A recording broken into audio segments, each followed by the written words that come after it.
Irmãos, hoje nós começamos uma nova série de mensagens da nossa igreja, uma série que já é conhecida por alguns de vocês. Nós repetimos essa série quase que anualmente, meditando sobre os Salmos, e nós damos o nome dessa série de Canções de Deus. Meditando sobre o saltério, as canções compostas pelo Senhor e dadas ao seu povo, para que o povo de Deus possa louvá-lo, para que o povo de Deus possa buscá-lo. E hoje nós vamos explorar, irmãos, algumas dessas faixas, né? Hoje, especialmente, o Salmo de número 32, da grande biblioteca que Deus nos deu para ouvirmos as canções compostas pelo Senhor e diante do Senhor. Os Salmos são expressão da bondade de Deus para nós, e muitas vezes a igreja acaba negligenciando não só o saltério, mas o Antigo Testamento como um todo, e nós não podemos ser assim, irmãos. Há muita riqueza para nós aqui, porque o Senhor preparou esta palavra para que o povo dele pudesse se beneficiar das bênçãos de Deus e ser alimentado com palavra sólida. E o saltério tem uma riqueza, irmãos, uma riqueza porque são canções compostas, orações feitas a Deus em meio à dor, em meio ao choro, em meio à alegria, em meio à exultação, em meio aos questionamentos, tudo isso feito diante do Senhor e para o Senhor. E por isso há algo aqui para nós, há algo para a igreja do Senhor Jesus aqui. E eu dizendo a vocês, irmãos, muitas vezes nós perdemos de vista a beleza das sinfonias de Deus. Nós vivemos em um mundo complexo, nós somos cada vez menos pacientes com as coisas. Você já reparou nisso? Como que a gente anda correndo?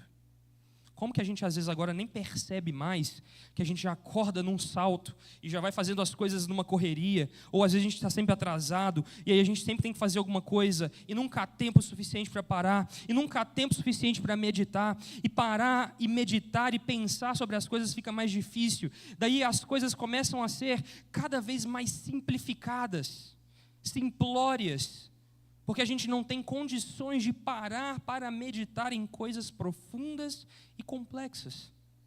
Veja que o Instagram, por exemplo, é o fruto disso.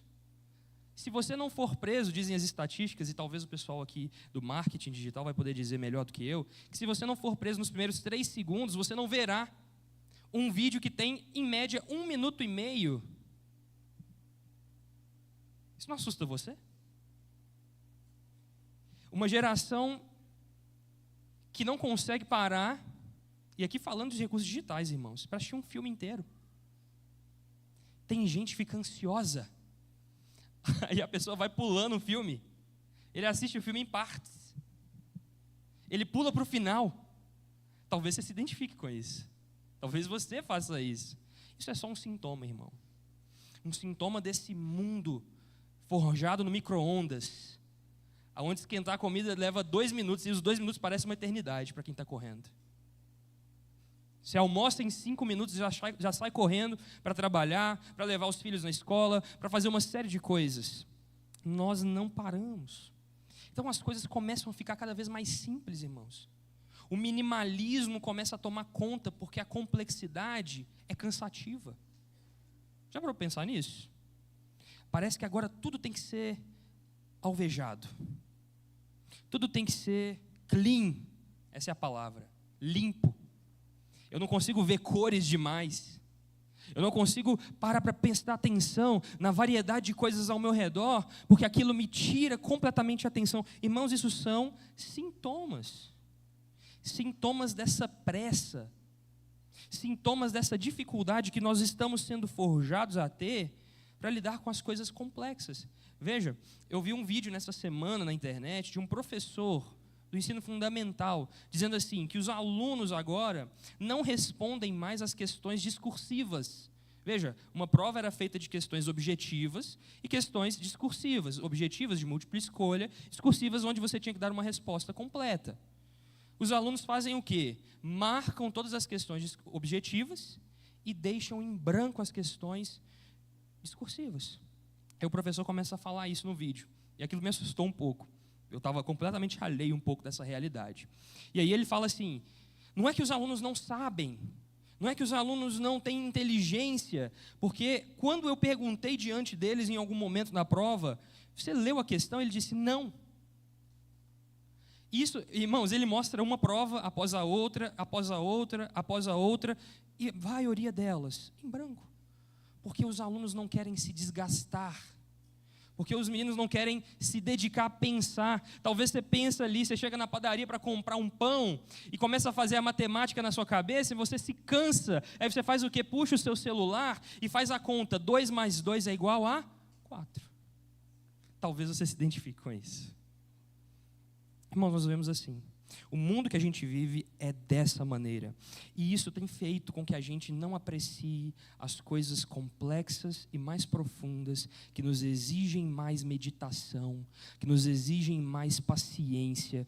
Tudo parece muito difícil. E assim também é no mundo da música. Agora existe um cuidado que você tem que ter. Olha só que loucura isso.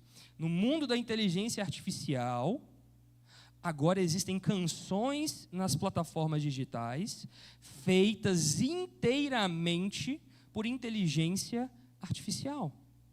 Ou seja, houve uma pessoa que gerou um prompt, é aquela mensagem que você coloca na inteligência artificial, e a inteligência artificial trabalhou e construiu uma canção, uma música, com instrumentos diversos, mas não teve uma pessoa sequer tocando cada um daqueles instrumentos. Tem isso no Spotify, irmãos. Tem isso aí na internet, você nem sabe. É tão difícil de saber, hoje em dia é tão difícil saber. Mas isso são o quê? Sintomas.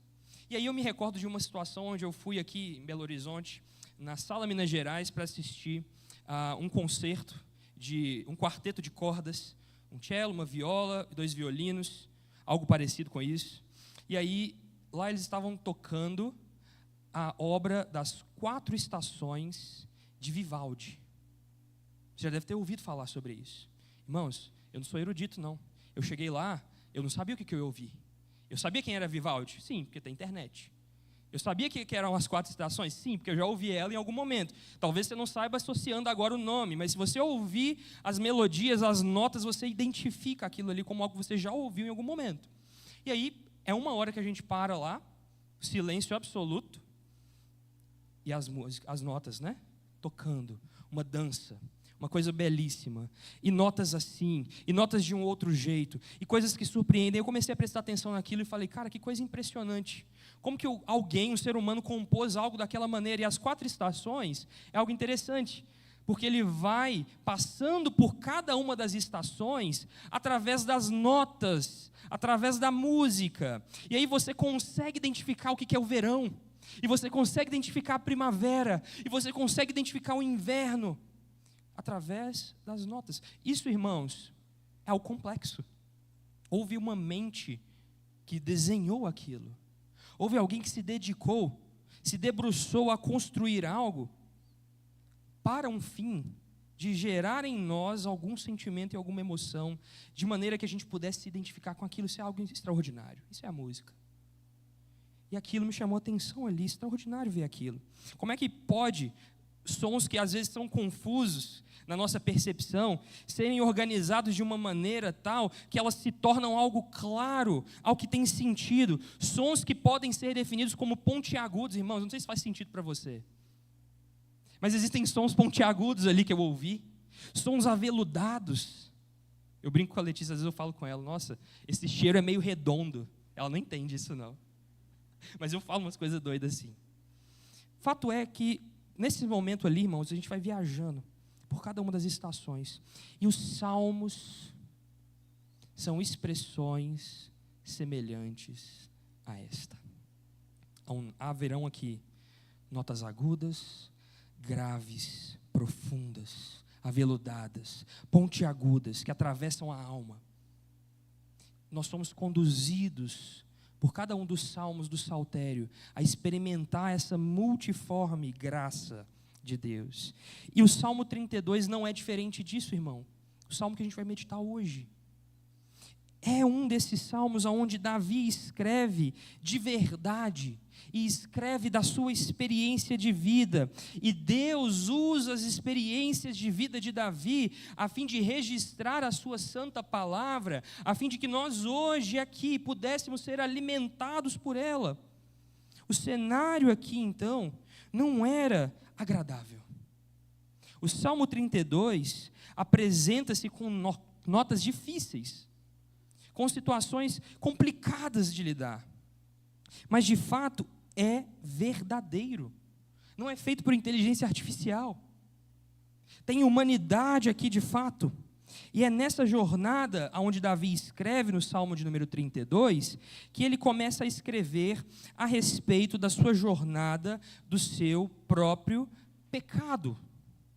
O Salmo de número 32, irmãos, é um salmo feito por Davi após o seu processo de arrependimento do seu grande e maior pecado registrado nas Escrituras, que nós às vezes vemos ali e conhecemos certamente, aonde nós vemos que Davi desce, ou melhor, Davi despenca sobre um abismo profundo, irmãos.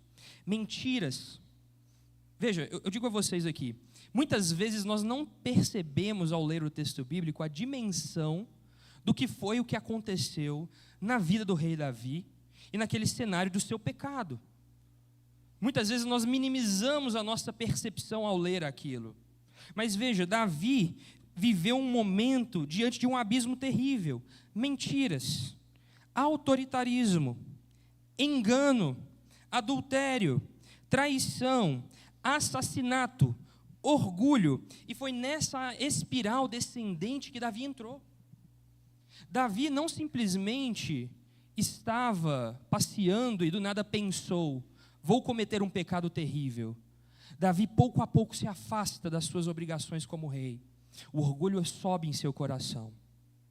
Davi não simplesmente decide fazer algo, ele usa da sua autoridade real para exigir algo que não lhe podia ser dado. Mas não só isso, Davi inflige um pecado terrível em seu irmão Urias, um dos seus valentes, um daqueles que luta ao seu lado durante toda a sua perseguição, feita por Saul, um amigo. E então o trai e adultera com a sua esposa. Mas não é só isso, irmão, ele esconde o seu pecado. Ele não só esconde o seu pecado dos outros, mas pensa esconder o seu pecado do próprio Deus. Mas não só isso, irmão. Mentiras são contadas. Um tecido de engano é feito. Ele traz Urias do campo de batalha a fim de que pudesse se livrar da culpa, a fim de que pudesse esconder o seu pecado. Aquilo não vai acontecer dessa maneira. Então, pelo orgulho, ele decide matar o seu amigo, ele trai a sua amizade. Davi, que encontrou em Jonatas, filho de Saul, uma relação de aliança, de lealdade, é o mesmo Davi que agora quebra a aliança de lealdade com Urias e o mata. Irmãos, você consegue ter então a dimensão do que aconteceu aqui?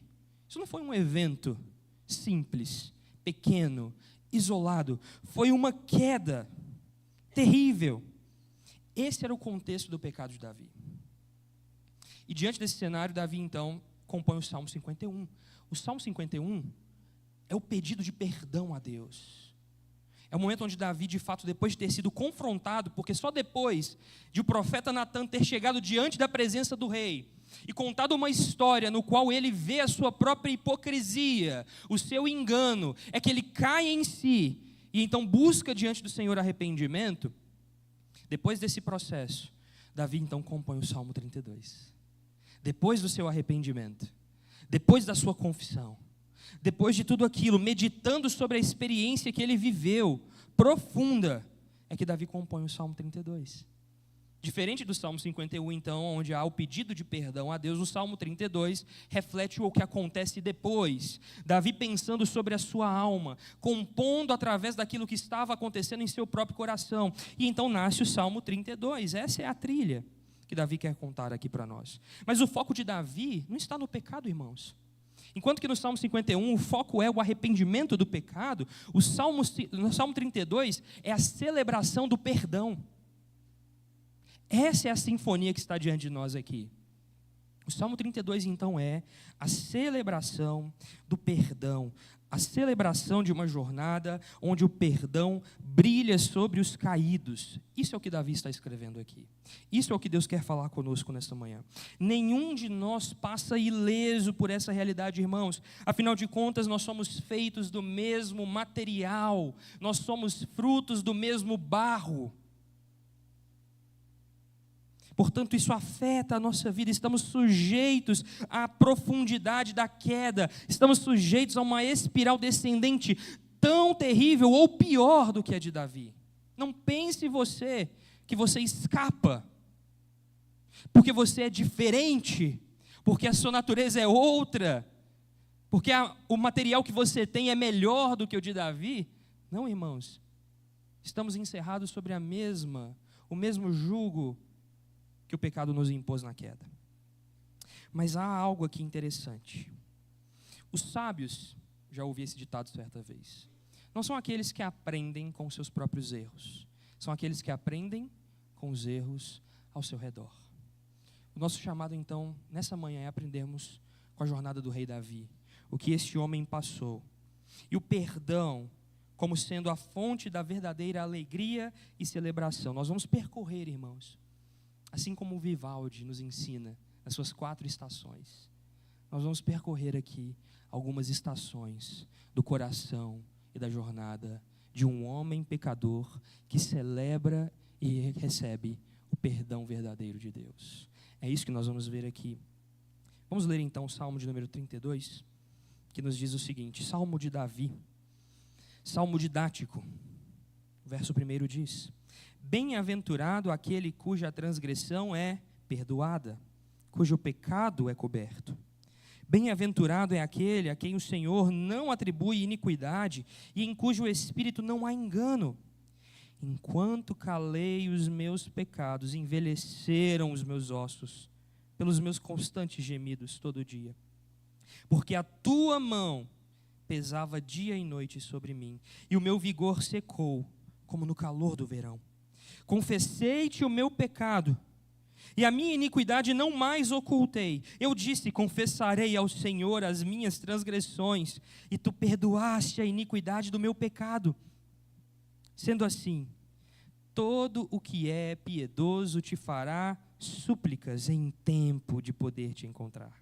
Com efeito, quando transbordarem muitas águas, não o atingirão.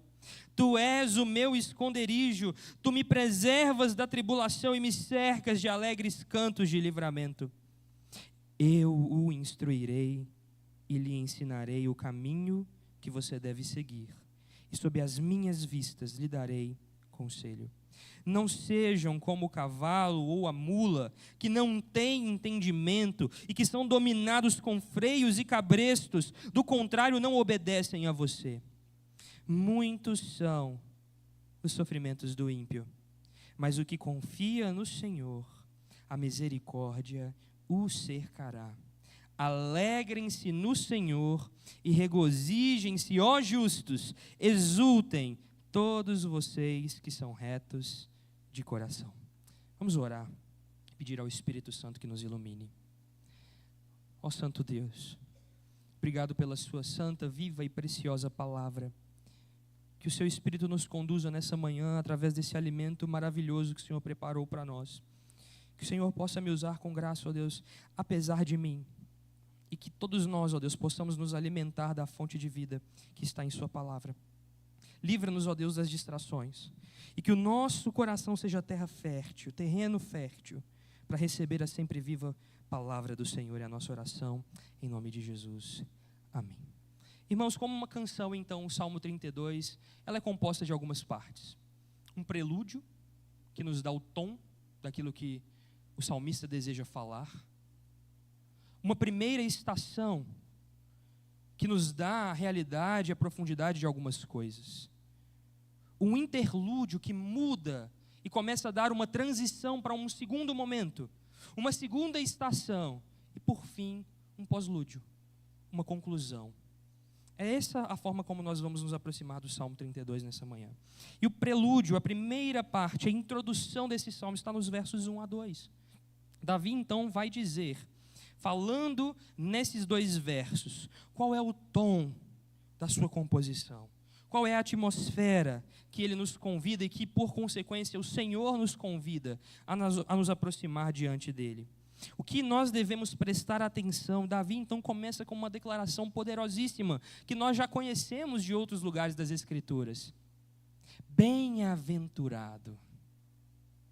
Isso aparece no Salmo 1. Isso é dito por Jesus em seu Sermão do Monte. Isso aparece em outros lugares nas Escrituras. Mas a palavra traduzida aqui por bem-aventurado é verdadeiramente feliz, afortunado. Aquele que de fato é abençoado. Talvez passe pela sua mente então uma série de conceitos, né? A sua percepção sobre o que é ser feliz.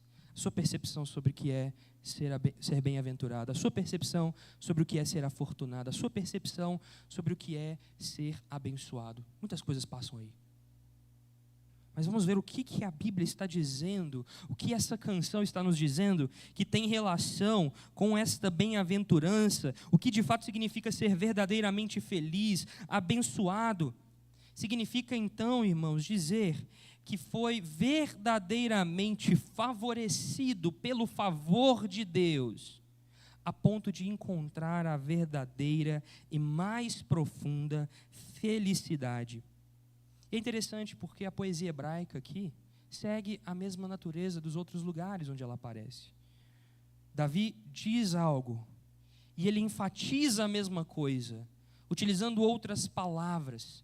Assim os hebreus escreviam, irmãos, dizendo as mesmas verdades de maneiras distintas, como uma forma didática de se aprofundar naquela verdade, para que ela penetrasse no coração profundo do homem.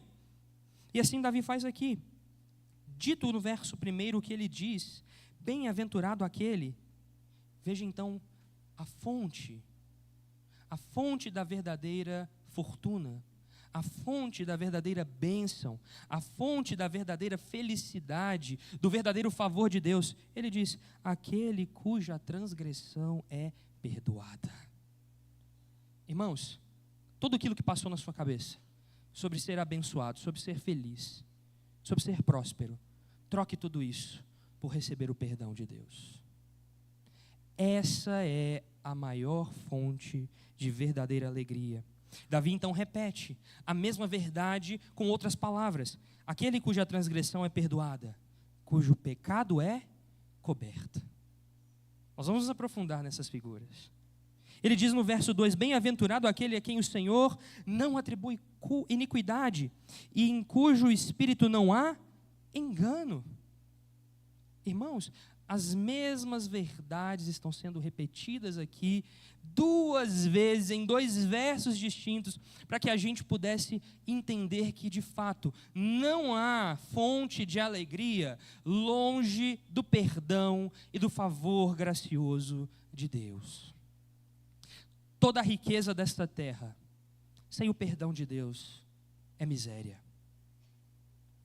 Toda e qualquer bênção, seja ela material ou imaterial, que você julga ser preciosa aos seus olhos, sem a bênção do perdão de Deus, é maldição. É isso que o salmista está querendo dizer então, irmãos. E Davi vai usar algumas figuras, nós vimos aqui, transgressão perdoada, pecado coberto. O que isso quer dizer para nós? Ele usa 4 expressões aqui. Ele usa a transgressão, a maldade perdoada, o pecado coberto, o Senhor que não atribui iniquidade, aquele que não tem um espírito enganoso, como diz a versão NAA. Cada uma dessas figuras nos apresenta profundidade sobre o que Davi quer dizer a respeito do perdão. Davi então usa a figura do perdão, utilizando as palavras do pecado, para nos dar a profundidade da bênção do perdão. A primeira delas então é aquele que tem a transgressão perdoada. Veja só o que ele quer dizer aqui. É interessante, como eu disse a vocês, a língua hebraica tem as suas nuances, suas particularidades, sua beleza. E aqui, quando ele diz então, a transgressão perdoada, Transgressão é uma palavra utilizada para dar peso real, sentido real a uma saída de rota.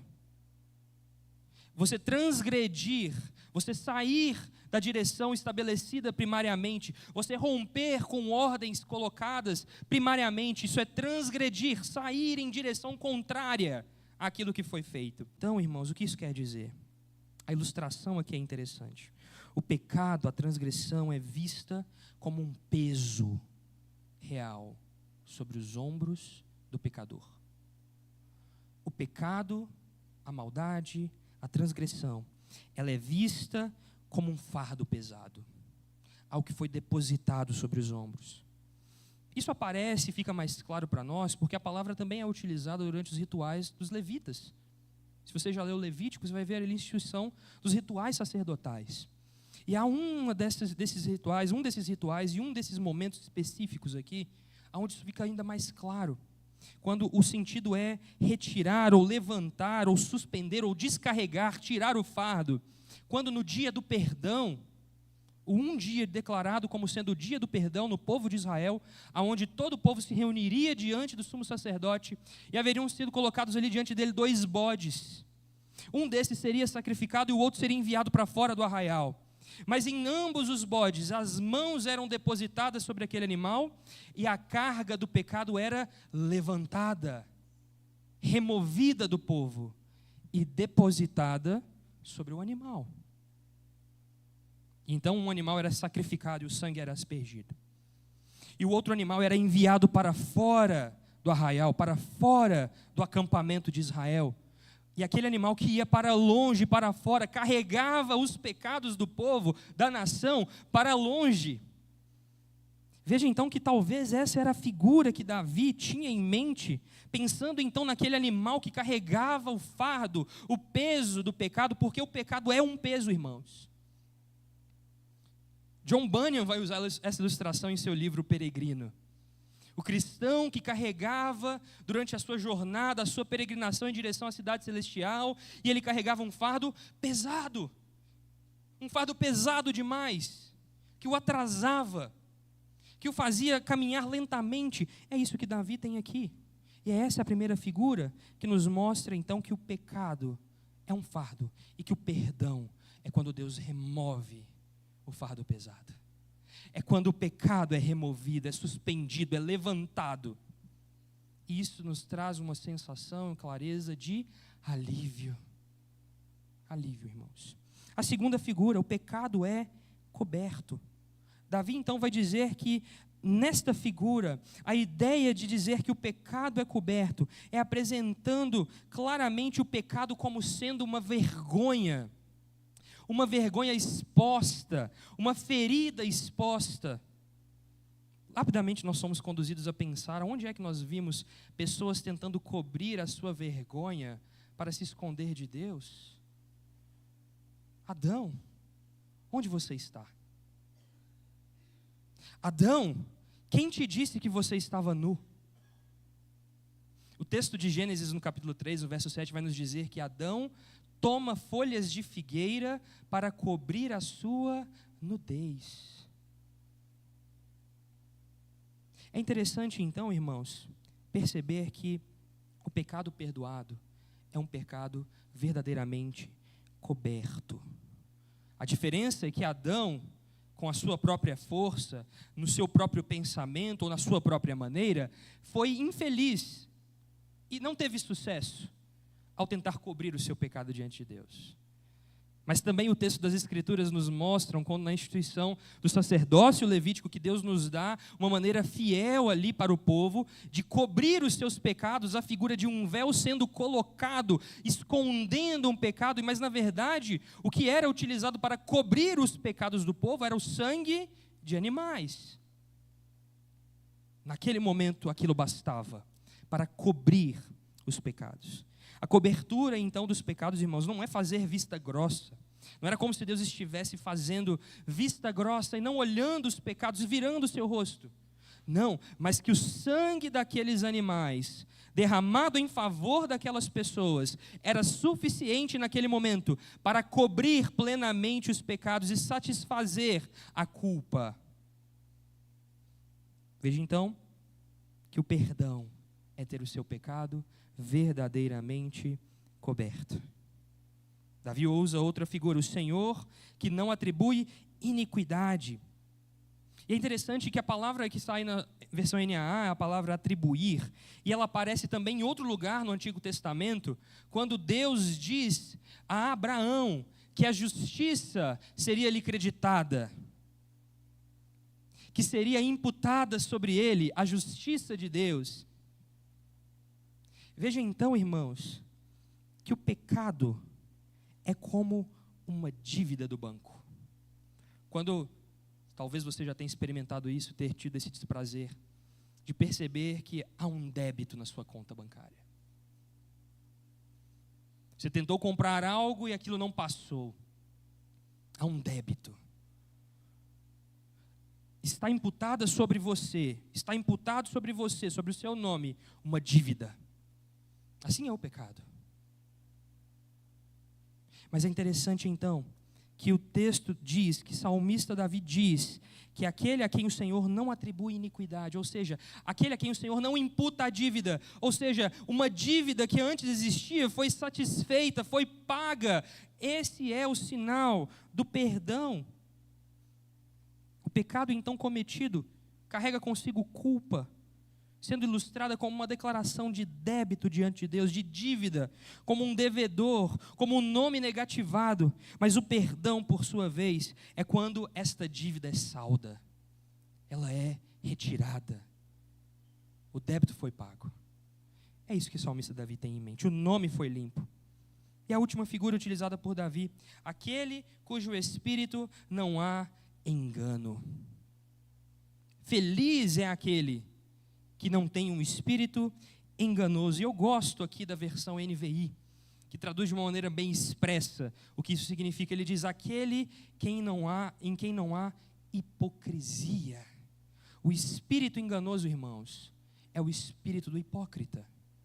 É aquele espírito que professa verdades com os seus lábios, mas o coração está completamente em um sinal oposto, em um caminho oposto. Portanto, o salmista Davi diz que é feliz, que é bem-aventurado, afortunado aquele que não tem hipocrisia, aquele que o pecado é perdoado, aquele que de fato tem uma limpeza de caráter e aquele que de fato reconhece a sua fragilidade. Irmãos, a hipocrisia é contrária ao perdão, porque a hipocrisia cega os olhos do coração para contemplar a sua própria maldade. Então o hipócrita está separado do perdão de Deus, enquanto ainda houver engano sobre os seus olhos e sobre o coração. Nós encontramos isso nas Escrituras em diversos lugares. Hipocrisia e perdão estão em lados opostos, completamente opostos. Não é possível desfrutar a bem-aventurança do perdão se há no coração hipocrisia, se há no coração a dificuldade de reconhecer o pecado. É assim então que o tom do salmo é nos dado. A jornada que Davi quer nos conduzir aqui é para a bem-aventurança do perdão, é para a felicidade que o perdão traz. Entendendo estas figuras, a gente consegue ver com clareza a primeira estação que o salmista Davi vai definir aqui, como sendo a estação do inverno rigoroso do pecado na alma. Veja os versos 3 a 5. Enquanto calei os meus pecados, envelheceram os meus ossos, pelos meus constantes gemidos todo dia, porque a tua mão pesava dia e noite sobre mim, e o meu vigor secou como no calor do verão. Confessei-te o meu pecado, e a minha iniquidade não mais ocultei. Eu disse, confessarei ao Senhor as minhas transgressões, e tu perdoaste a iniquidade do meu pecado. A cena muda, irmãos. Diante do cenário que introduz o Salmo, da bem-aventurança do perdão de Deus, subitamente nós somos levados a um momento de profundidade, de tristeza, por causa do pecado de Davi. Nós somos levados para uma outra cena. Nós somos levados a uma mudança drástica de paisagem. Talvez nós não experimentamos muito aqui essa realidade no sul, porque nós de fato não temos um inverno tão definido Quando nós olhamos para as imagens e para as coisas ao nosso redor, nós não conseguimos perceber uma mudança tão drástica. Mas quando você vê imagens do inverno no norte, irmãos, no norte do mundo, as folhas caem, as árvores não têm vida, tudo parece cinza, escuro, sombrio.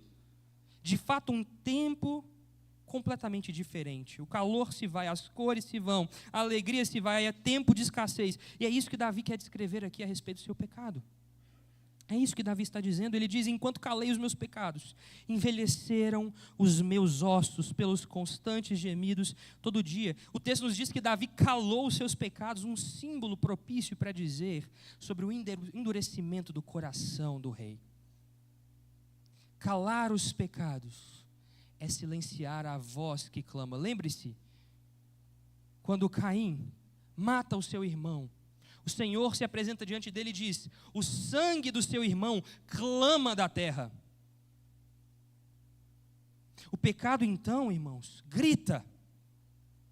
A ofensa grita. A iniquidade grita. Grita da terra. Isso é audível aos ouvidos de Deus. Isso é visto por Deus. Mas o ato de calar os pecados é Davi recolhendo-se para dentro de si mesmo e silenciando a voz dos pecados que o acusam, mas também silenciando a lei de Deus, silenciando a voz de Deus e endurecendo-se. Essa ação é algo extremamente terrível, irmãos. O endurecimento é uma das piores coisas. E eu digo a vocês, é algo que eu tenho pavor. Eu tenho medo, irmãos. Eu oro assim: o Senhor, não permita jamais que o meu coração seja endurecido por causa do pecado. Eu quero te dizer, você deveria orar assim também, pedindo ao Senhor para que nos livre do endurecimento do coração, de calar a voz do nosso próprio pecado e de calar acima disso a voz da palavra de Deus. Que o Senhor nos livre, irmãos, do endurecimento do coração. Que o Senhor nos livre de calar isso.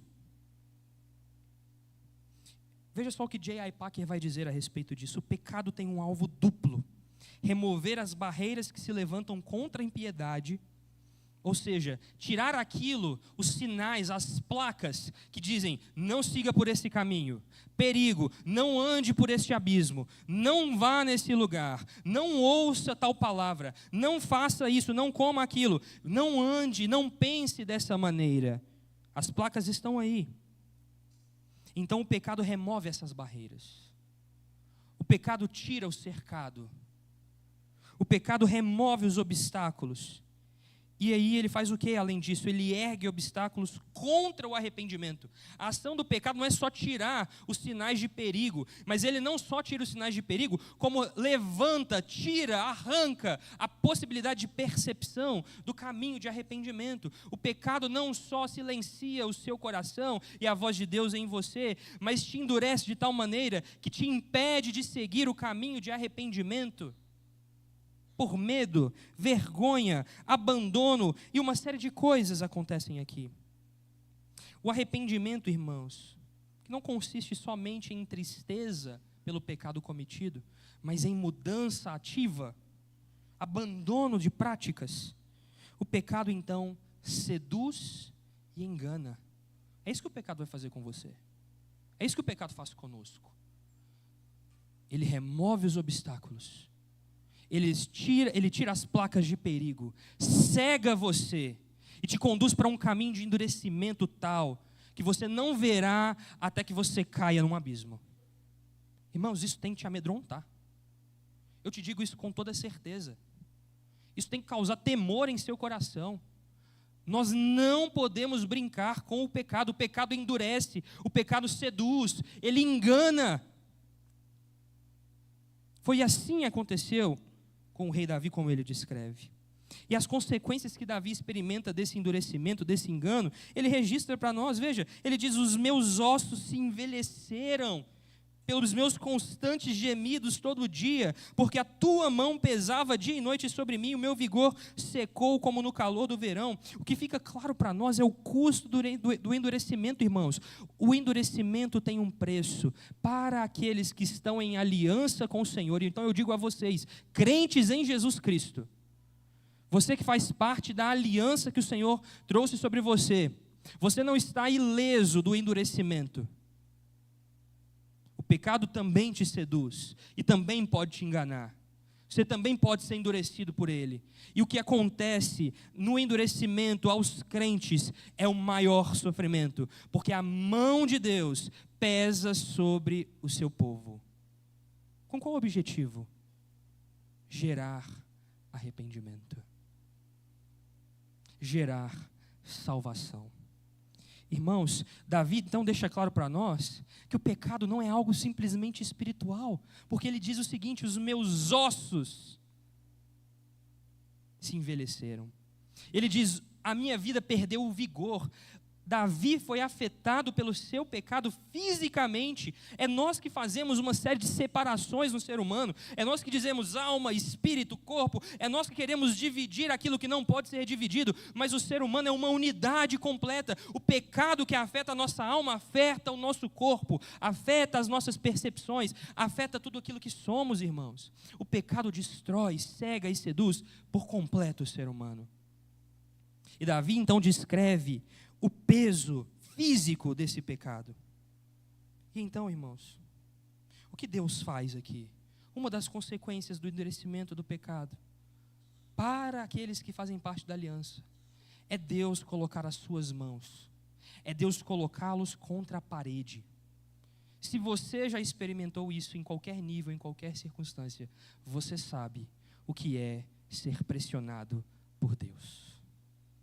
Irmãos, eu digo a vocês, não há nada mais assustador do que ser colocado contra a parede pelo Deus vivo. Se você não experimentou isso, irmão, não é porque você é santo perfeito, talvez o seu coração esteja endurecido. Talvez você esteja seguindo um caminho de endurecimento do coração. Talvez você não está percebendo o seu pecado. Talvez você não percebe o abismo que você caminha. Mas Deus permanece mostrando a Davi aqui que o seu amor fiel vem aqui num formato de dureza sobre a mão de Deus, sobre o coração do homem. Pressão. Por que Deus faz isso, irmãos? Porque Deus está disposto, por amor a você, a te afligir durante este momento, para que você viva eternamente. Deus está disposto a levar até as últimas consequências da nossa jornada, por amor, irmãos, porque por amor a nós, é melhor que sejamos afligidos pela mão de Deus aqui, sejamos colocados, abatidos ao chão. É melhor que Deus nos leve até as últimas consequências, pesando a sua mão sobre nós e nos ferindo, a fim de que esta ferida momentânea nos traga vida eterna. É melhor que você sofra durante a sua vida aqui do que passar a eternidade distante e no inferno. Irmãos, esta é a verdade. E algo interessante para a gente ver isso nas Escrituras é o relato do rei Manassés. Rei Manassés, rei de Judá, um dos descendentes de Davi. O pior rei de Judá durante o seu período. Ele foi aquele que instituiu o culto oficial a Moloque. Aquele que sacrificava crianças jogando-as no fogo. Ele erige altares em Israel, em Judá, a Moloque. E abandona o culto a Deus. De maneira completa. Mas veja o que acontece sobre aqueles que estão na aliança com o Senhor. Por mais terrível que seja o seu pecado. 2 Crônicas, no capítulo 33, versos 10 a 13, nos diz o seguinte: o Senhor falou a Manassés e ao seu povo, porém não lhe deram ouvidos. Veja, Manassés age exatamente como o seu pai Davi, calando os seus pecados, endurecendo o seu coração. Veja o que diz o texto: por isso o Senhor, veja, por causa desse endurecimento, o Senhor trouxe sobre eles os comandantes do exército do rei da Síria, que prenderam Manassés com ganchos, Amarraram-no com correntes e o levaram para a Babilônia. Ele, angustiado, suplicou ao Senhor seu Deus e muito se humilhou diante de Deus e de seus pais. Orou ao Senhor e o Senhor se tornou favorável para com ele. Atendeu-lhe a súplica e o fez voltar para Jerusalém, ao seu reino. Então Manassés reconheceu que o Senhor é Deus. Mas o que aconteceu a Manassés, irmãos? Deus faz com que exércitos inimigos o prendam literalmente com ganchos na pele. Sofrimento físico real, por causa do endurecimento do seu coração, mas por causa do amor de Deus, porque Deus o leva ao mais profundo abismo, para que lá, sem esperança, com dor e sofrimento, ele reconheça que só há um Senhor e Salvador, que só há um que pode salvá-lo, que só há um que pode remover a culpa, que só há um que pode cobrir o pecado, e que só nele, só confiando nele, e quebrando a dureza do coração, é que há perdão. E o perdão restaura. Esse é o inverno rigoroso que Davi expressa. E então o ponto de virada é o verso 5, irmãos. O verso 5 diz então o que? Davi confessa o seu pecado. Confessei-te o meu pecado. E a minha iniquidade não mais ocultei. Eu disse, confessarei ao Senhor as minhas transgressões. E tu perdoaste a iniquidade do meu pecado. A confissão sincera, irmãos, é sinal do verdadeiro arrependimento diante de Deus. A quebra do espírito enganoso, do espírito hipócrita, é sinal de verdadeira contrição diante de Deus, de reconhecimento real de quem nós somos, do que a gente fez, do estado de pecado em que nós estamos. Querido, é isso que eu oro, para que todos nós possamos experimentar, por mais terríveis que sejam as dores, que sejamos afligidos, e que possamos ser afligidos por causa da dureza do nosso coração, que nós possamos experimentar o quebrantamento, que nós possamos experimentar as pedras do coração sendo quebradas, e então confissões sinceras saírem dos nossos lábios e do nosso coração, e então assim possamos receber a mão de Deus, que antes nos afligia, como a mão que nos levanta. Irmãos, a mão de Deus só aflige os seus, porque Ele está perto o suficiente para tocar em você. Aos ímpios, como o salmista vai dizer aqui depois, só é dado sofrimento. Eles não recebem mãos que os levantam. Aos ímpios só há um caminho de miséria e de destruição. Aos ímpios só há, seja feita a sua vontade, ó homem. Isso é a coisa mais terrível que pode acontecer. Por isso a confissão, então, é o que quebra o ciclo destruidor do pecado na vida do rei Davi e na vida de cada um de nós aqui. É o que tira o carro da rota de colisão iminente. A confissão é como o primeiro raio de sol da primavera após o verão, após o inverno. É como o primeiro raio de sol que toca a terra, que quebra o gelo, que remove a cobertura espessa de neve. E eu me lembro do que Jó vai escrever a respeito disso, no capítulo 14, verso 7 a 9, que diz o seguinte: porque há esperança para a árvore, pois mesmo cortada, voltará a brotar, e não cessarão os seus rebentos. Se as suas raízes envelhecerem na terra, e o seu tronco morrer no chão, ao cheiro das águas, brotará, e dará ramos como planta nova. Irmãos, Davi estava como esta árvore, morta, raízes secas. O pecado havia cortado a sua alegria, o sol da disciplina havia secado as suas folhas. Davi parecia um tronco morto, e assim nós parecemos também, quando a dureza de coração nos atinge e o pecado aflige sobre nós o seu preço. Mas no momento em que ele diz, confessarei ao Senhor os meus pecados, confessarei ao Senhor, a raiz da sua alma sente o cheiro das águas. A graça de Deus não é apenas uma chuva, irmãos, mas é a atmosfera que ressuscita aquilo que estava morto, ao cheiro das águas. Assim é o arrependimento seguido de confissão sincera. E isso nos leva à segunda estação, a estação da primavera e do perdão de Deus. E o salmista vai descrever isso dos versos 6 a 9. quando finalmente, irmão, o endurecimento foi quebrado, a impenitência é a dureza de coração, o desejo de não se arrepender do pecado. Quando isso se vai, e então Davi começa a refletir sobre o perdão que recebeu. Diante da realidade do pecado, irmãos, o endurecimento, da convicção do erro, do arrependimento e a confissão, o que nós podemos perceber aqui ainda hoje, é que Davi vai dizer: por isso então, em tempo, os justos oferecerão súplicas a Deus, em tempo de serem encontrados. O que Davi está querendo dizer com isso, irmãos? Que ainda hoje é tempo de quebrar a dureza do coração, que ainda hoje é tempo de você abandonar as pedras do seu coração e confessar ao Senhor o seu pecado e direcionar a Ele a sua oração, a fim de que você o encontre, porque hoje, irmão, é dia de se encontrar com o Senhor. Hoje nós podemos encontrá-lo, ainda hoje nós podemos oferecer súplicas a Deus e Ele nos ouvir, ainda hoje é tempo de Deus quebrar a nossa dureza, ainda hoje há a possibilidade de nós sermos salvos e resgatados por Deus, porque haverá um dia, irmãos, em que estas portas serão fechadas, assim como a porta da arca foi fechada, e é por isso que Davi vai dizer assim: então quando as muitas águas, as águas do dilúvio, do juízo de Deus vierem, não me atingirão. A porta ainda está aberta hoje, irmão, mas você não sabe o dia e nem a hora que esta mesma porta será fechada para você. Você pode sair daqui por aquela porta e não mais entrar. Você pode fechar os seus olhos hoje, nesta noite, e não mais abrir.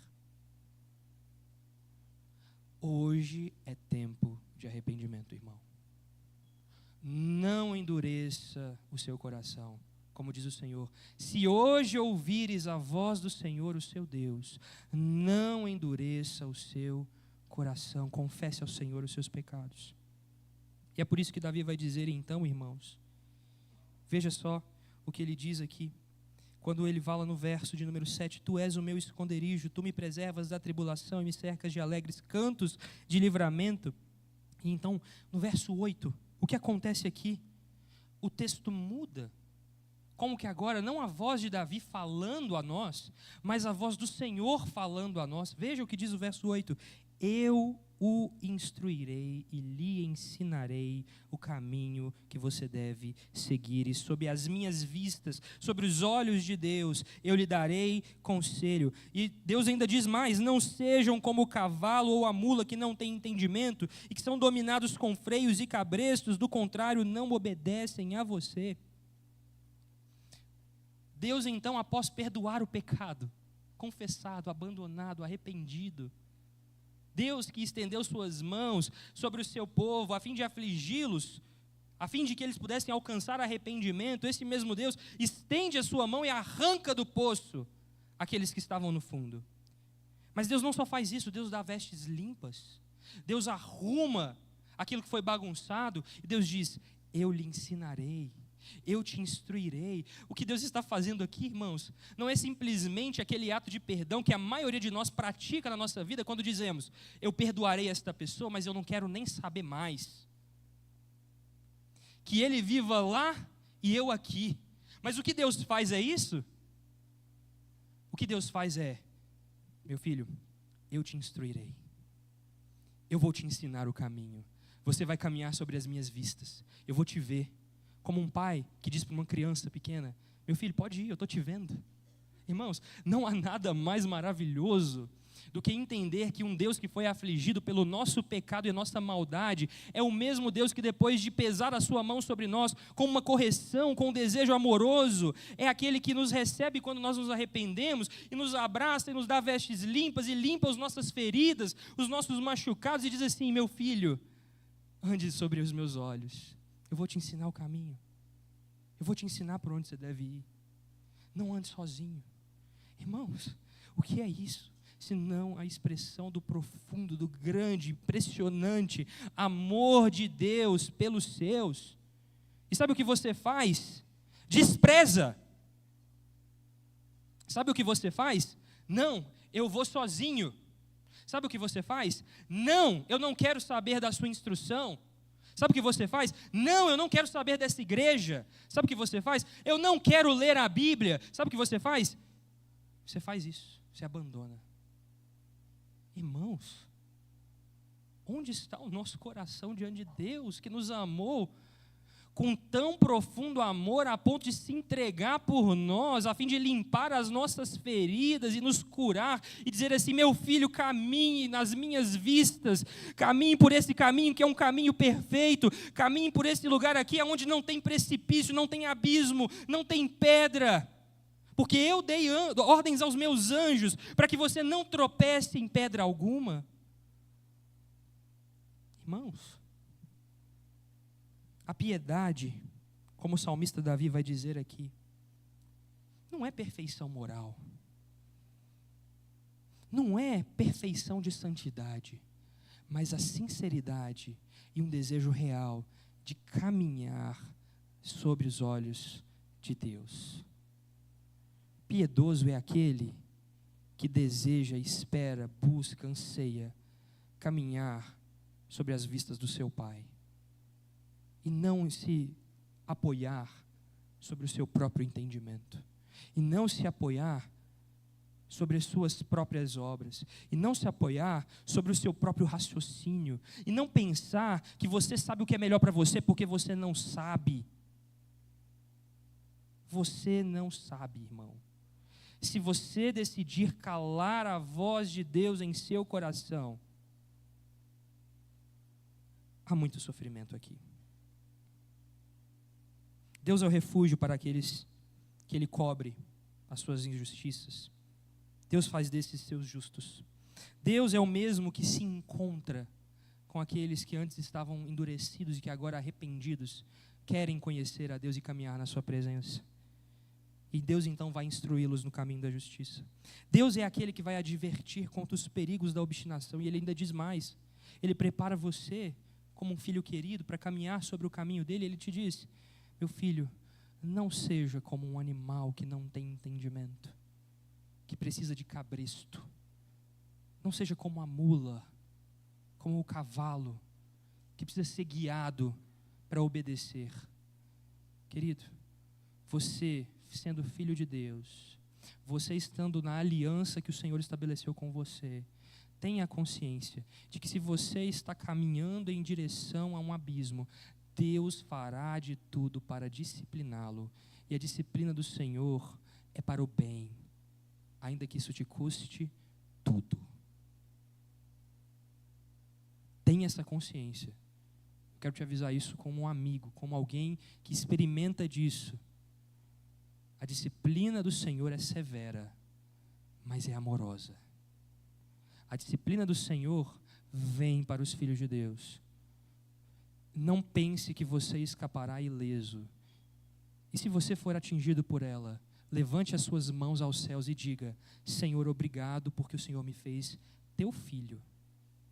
Porque senão, irmãos, o que acontece é o que o pós-lúdio vai nos dizer, a conclusão do Salmo.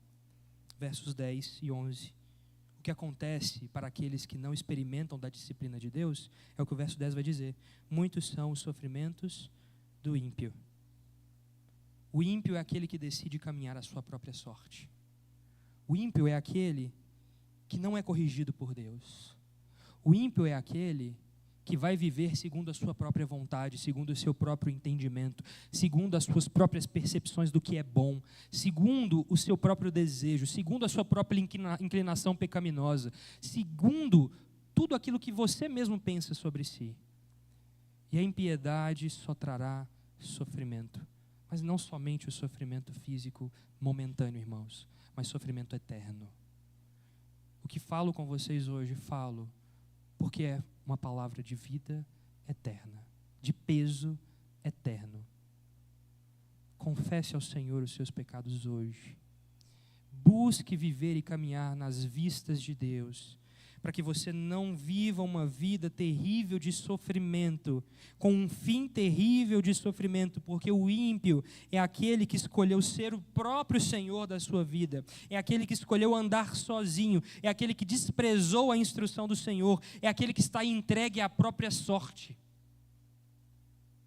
Estar entregue à própria sorte é o maior juízo que um ser humano pode experimentar, porque para estes não há esperança. Mas Davi ainda diz no verso 10, mas o que confia no Senhor, a misericórdia, a palavra misericórdia aqui é a palavra amor leal, amor pactual, o amor da aliança, um amor inquebrável, porque nós quebramos a aliança com o Senhor, mas o Senhor não quebra a sua aliança conosco, irmãos. Este amor, esta misericórdia que cercará a vida dos santos, dos justos, daqueles que caminham em piedade, não por sua perfeição moral, mas estão cercados pelas muralhas de Deus. A verdade é essa: Deus cerca os seus com muralhas de amor. Por isso o verso 11 conclui dizendo: alegrem-se no Senhor, regozijem-se, celebrem, exultem, ó justos. Você, irmão, é justo, não porque você tem méritos para isso, porque sobre você foi derramado um sangue precioso, uma cobertura tal, que agora, ao olhar aos seus olhos, ao olhar o seu coração, Deus vê o coração de seu filho amado.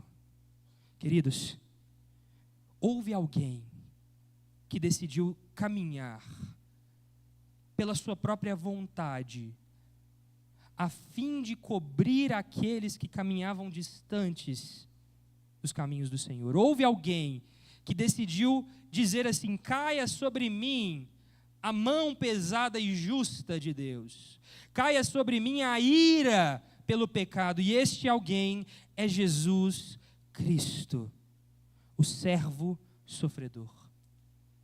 Como Isaías vai dizer: porque agradou ao Senhor moê-lo, porque ele foi esmagado por causa das nossas transgressões, por causa do pecado de Davi, irmão, por causa do meu pecado, por causa do seu pecado.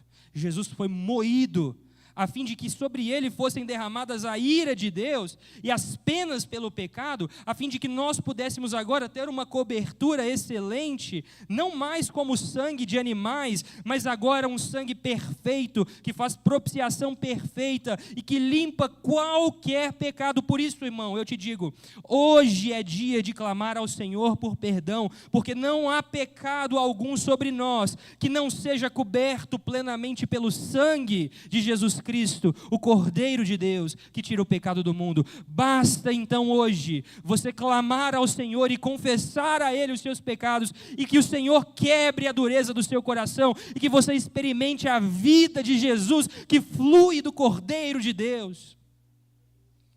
Que você experimente a vida, o rio que corre do trono de Deus, e que restaura, e que limpa as feridas, e que levanta o abatido, e que dá vestes brancas, e que tira a sujeira, e que te conduz por um caminho perfeito, em direção à cidade celestial, em direção à verdadeira alegria, em direção à verdadeira bem-aventurança. Bem-aventurados, felizes aqueles que lavaram as suas vestes no sangue do Cordeiro.